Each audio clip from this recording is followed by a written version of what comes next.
Interior.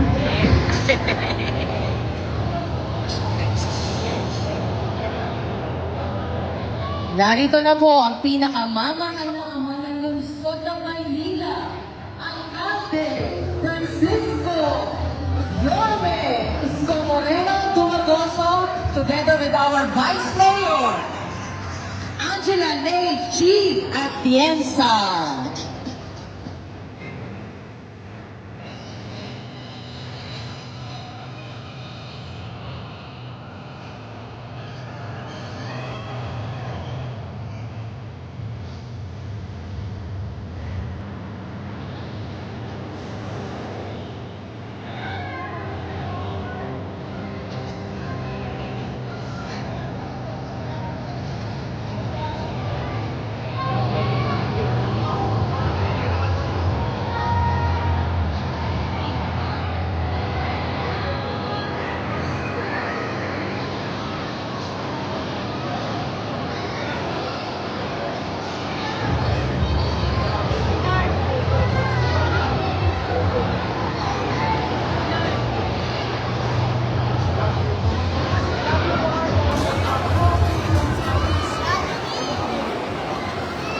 Ngayon po umaga, bago po natin sila pabatiin, babasahin ko lang po muna, i-introduce ko lang po muna. Magsipo na po muna lahat. Mamaya po magkakaroon po tayo ng chance para po makapicture po tayo kay Yorme at kay Vice G. Ngayon naman po magsasalitain po muna natin ang ating special guest na kababaihan, a woman who advocates for women's empowerment, social welfare, and inclusive of governance, advancing programs for senior citizens, persons with disabilities, MSMEs, and solo parents, youth, women, and the LGBTQA+ community, and the Muslim sector. She has been awarded by People Asia magazine and recently by Rising Tigers magazine as one of the people to watch for the year 2026. She believes in revitalizing children and other people's lives. She lives as the voice of unheard sectors after covering the plight of the overlooked Filipinos. She's been the directress of Kababaihan ng Maynila, a cooperative turned into a social enterprise today. Let us warmly welcome a distinguished public servant, an inclusive leader, and a relevant change maker in the lives of Manileños. Please welcome our very own lovely and intelligent Vice Mayor, Angela Lei Chi Atienza. Magandang umaga po sa inyong lahat. Kamusta po kayo? Unang-una, gusto kong batiin ang ating mga magagaling na mga daycare teachers, mga magulang, mga bata. Kamusta kayo mga bata? At alam ko, meron tayong mga kasama dito mga barangay chairman na sumusuporta sa event natin ngayong umaga. Alam niyo, sa totoo lang, ang masasabi ko sa administrasyon, sa pamumuno ng ating alkalde na si Yorme Isko Moreno, nakaangkla ito sa mga bagay na nakita niya na kulang at naramdaman niya nung siya ay bata pa. Dahil daw, sabi niya, nung bata siya, wala silang makain. Kaya dahil dyan, nakita niyo naman na lahat kayo, mga kabataan, nabibigyan ng your meal. Kaya palakpakan natin ang ating alkalde na si Yorme Isko Moreno Dumagoso. Alam niyo, para sa mga magulang, ako rin ay isang magulang at may 3 akong mga anak. Alam kong mahirap magpalaki ng mga bata. Pero, isang misyon na to na ibinigay sa atin ng Panginoon. Kaya para sa akin, isang request, sana habang sila ay bata pa lang, i-angkla na natin sila sa Panginoon. Para sa ganon, kahit na mawala man tayo dito sa mundong ibabaw, alam natin na aalagaan sila ng Panginoon. But nevertheless, alam nyo, naniniwala ako na sa pamumuno ng ating alkalde, mararamdaman ng ating mga anak balang araw ng gobyerno dito sa Maynila ay buong-buo ang susuporta sa paglaki nila.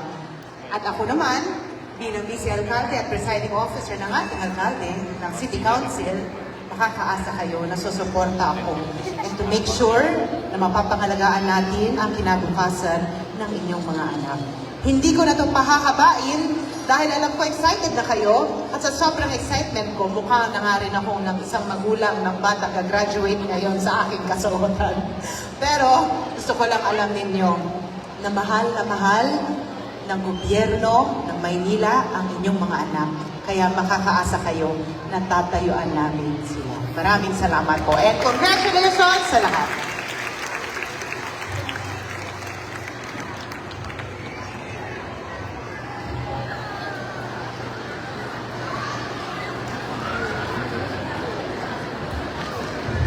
Salamat po sa ating pong Vice Mayor, Gian Quezon. At sa umaga po dito, para po makumpleto ang appreciation day natin sa pagbibigay, pagkilala sa mga galing na mag-aaral ng Daycare Center. Ibinibigay ko po sa inyo ang tao na tunay na nagmamahal at nagmamalasakit sa mga anak ninyo. Ang alkalde ng lungsod ng Maynila, Yorme Isko Moreno Dumagoso.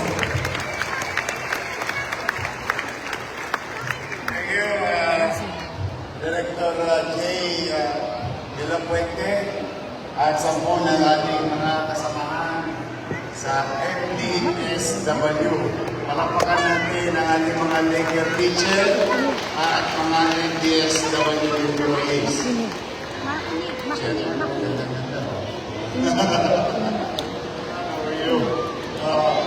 Nakapagdiin ka ngayon, ha? Sa mga magulang na nandito, good morning. Sa mga bata, hi. Hello. Masarap ba yung Yormel? Iniinom nyo araw-araw? Lang pala every other day.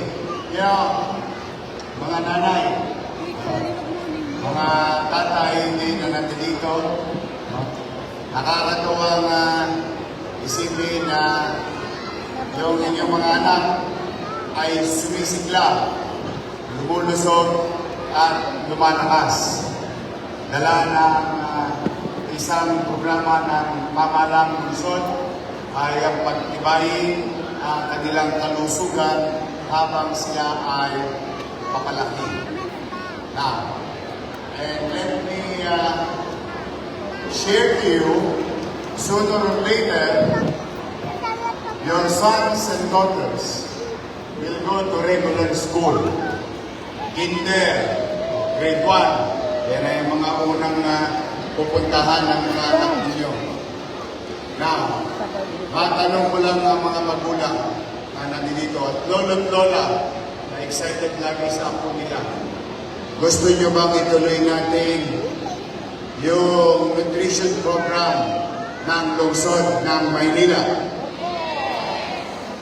Gusto nyo bang ituloy natin yung sariwang gatas para sa mga anak natin? Rest assured, with the success that we got from this program, ayon sa mga pag-aaral ng mga espesyalista, no, na nagdudulot ito ng magandang kalusugan sa inyong anak, ang inyong lingkod, about a month ago, and the school board, we already approved to widen our reach in providing nutrition to our children in the city of Manila. Come June, may bagong sets of kids na papasok sa daycare, may papasok sa kinder, at may papasok sa grade 1. Pumanatag kayo, mga nanay, mga tatay, from 21,651 kids, your kids, we will make it and reach 60,000 plus students in our city by June this year. Yung nakamasa ng inyong apo, anak, ngayon sa daycare, pagpasok nila ng kinder, tuloy. At yung mga grade 1 kasama. So daycare, kinder, and grade 1, amounting to more than 60,000 students, MWF, 90 days will be receiving nutrition or supplemental nutrition sa atin dito sa lungsod ng Maynila.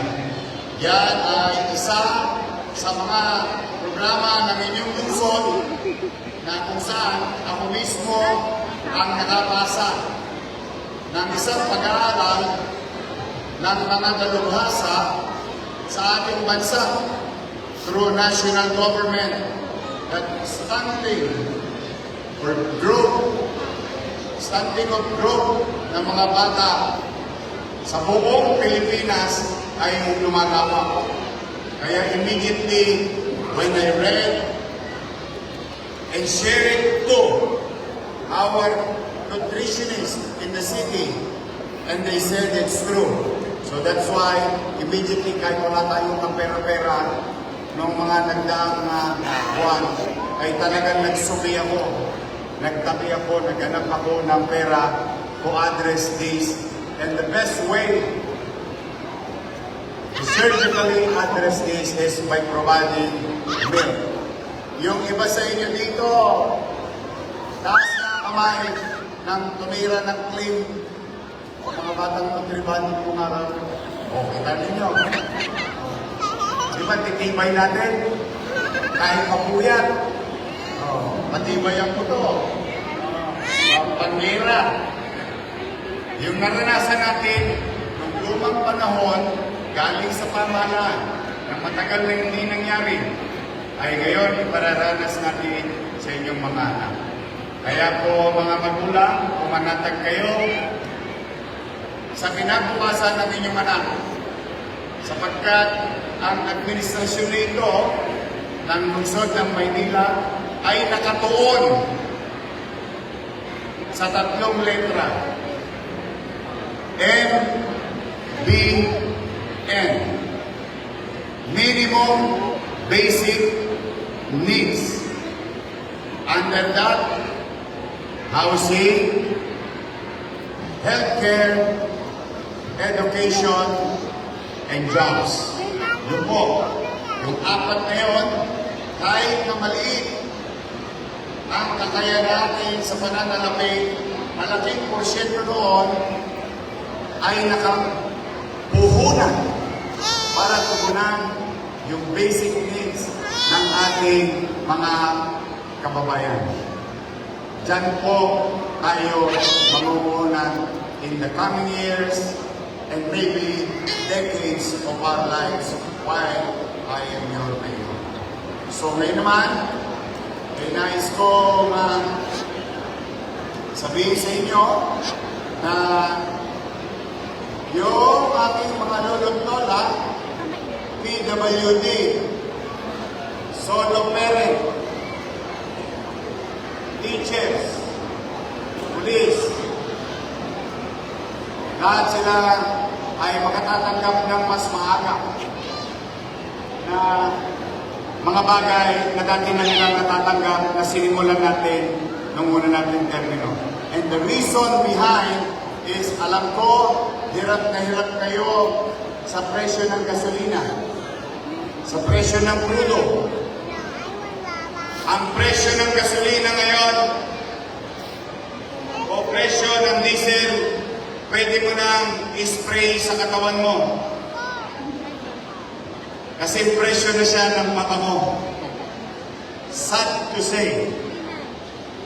But we don't have control over it. Yun ay dala lamang ng mga pangyayari sa mundo at tayo ay biktima ng sitwasyon. But rest assured, your city government will continue to pump the pride, infuse, and try to make the buying power of our people to be elevated. Available cash on hand to our students, to our teachers, so that it will create more commerce and the velocity of money will run its natural course, then business will strive. If business will strive, jobs will be protected. In a crisis, ang unang tinatamaan, bulsa nyo. Dahil yung perang kahapon pumasok at nakabili ng isang bag, yung parehong pumasok ngayon sa bulsa nyo, ay kalahating bag na lang ang kayang ibili. That's why, ang susunod na masamang epekto ay mawalan ng trabaho. And that I cannot afford. That's why I continue to support the business in the city by making our people to have cash, extra cash on hand for them to spend, or at least what you call to cushion the socio-economic impact ng ating komunidad. So in our own little way, here in Manila, sa 2 milyong mamamayan, at least matapos ang ilong nating makapaglalakad, na kahit saan sa eskinita rito, about 300,000, 15% of our population will benefit from it. At susunod, pagdating ng April, may magaganap muli sa lungsod ng Maynila. Hopefully, with this stimulants, at least kahit hirap tayo, lalo na kayong mga nanay na namamalengke, kahit hirap tayo, mabigat ang presyo ng bilihin, maisalba lang natin, maitawid lang natin itong sitwasyon ito. This is temporary in nature. I hope soon maputol na itong sitwasyon nito at magkaroon na ng kapayapaan sa mundo. Dahil ang kapayapaan at stability creates certainty, and certainty creates community and opportunity for the community. Yun po ang magiging direksyon natin in the coming days, weeks, and months of our lives in the city. Pumanatag kayo, yung bid ko, hanggat may mapipiga ko, pipigayin ko, mai-deliver lang sa inyo. Kaya, mga nanay, mga tatay, mga lolo-lola, mga teacher, carry on. Move forward. Be together. We must continue to focus on what is important and what is valuable in terms of expenditures ng ating lungsod. Kaya, mga nanay, mga tatay, I'm happy for you. Mga bata, hi! O pwede ba? Sabay-sabay tayo. O kikiss natin ang dating mami natin. 1, 2, 3. O you kiss mami natin. O tapos mga bata, sabay-sabay tayo. Mami, Daddy, I love you. Kaya mga magulang, tandaan ninyo ha, yung katabi niyo supling, there is brighter future for them. Don't ever give up. Katulad ng nanay kong si Chayong, pinadala ko sa Delpan, Tulungan Center, kung saan naitatag yung Gat Andres Bonifacio Hospital. Ako ay produkto ng daycare. Ang tawag lang, Tulungan Center. Produkto ko ng parehong naibigay sa anak nyo ngayon. Sistemang pagtuturo, kung ano natikman ng anak nyo, yun ang natikman ko. But the thing is, hindi nag-give up ang mga magulang ko. Tatay ko sa Pier 8, estibador, nanay ko nakikilaba, pero araw-araw pinadadala ako sa eskwela. And yet, here I am now. Sino mag-aakala na ang daycare student pwede maging mayor ng lungsod ng Maynila.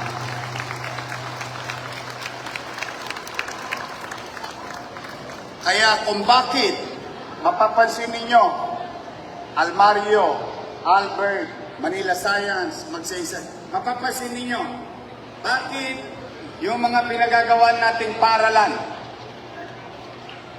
doon sa Tondo, sa Almario, mas mukhang pang mahal yung Almario kaysa sa Holy Child. Doon sa 4th District, I think that's one of the best infrastructure, educational infrastructure in the country, yung Albert.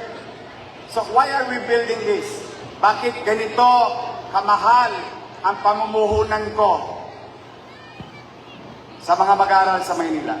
You know why? Yung anak ko, maswerte, nag-aral sa pribadong eskwelahan, nakatikim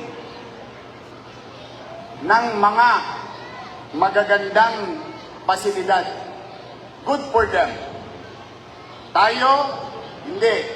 Pero, ang aking goal, ang pangarap ko, yung natikman ng anak ko, dapat matikman din ng mga anak ninyo sa loob ng pampublikong paaralan.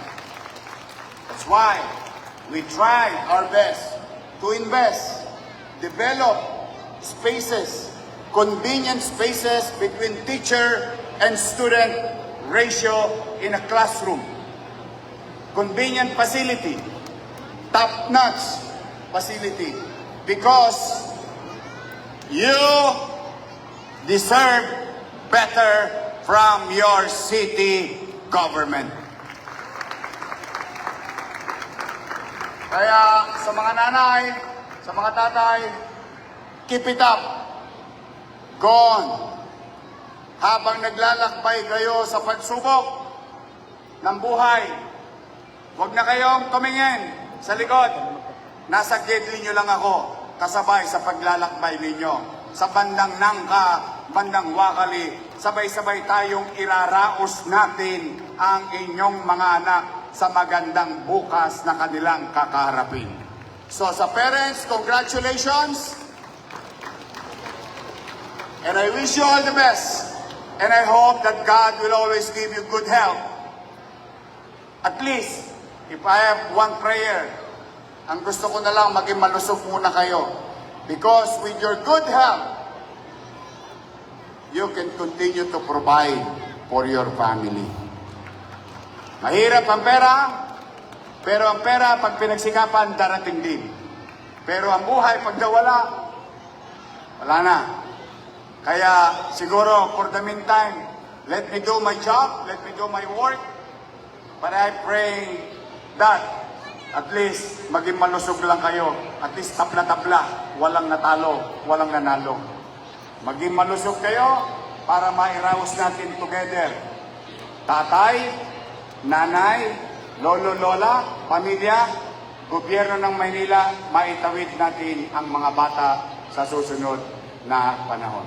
So congratulations, mag-iingat kayong mag-uwi at pagpalain nawa kayo ng Pong May Kapal. Maraming salamat po. Manila! God first. Thank you.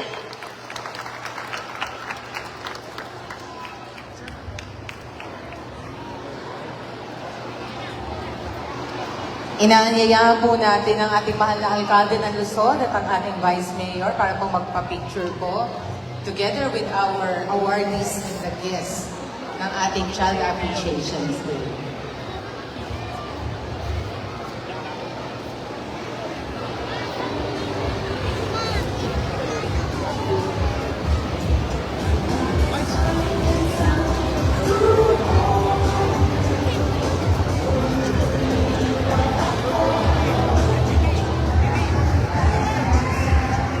Put your best smile, everyone.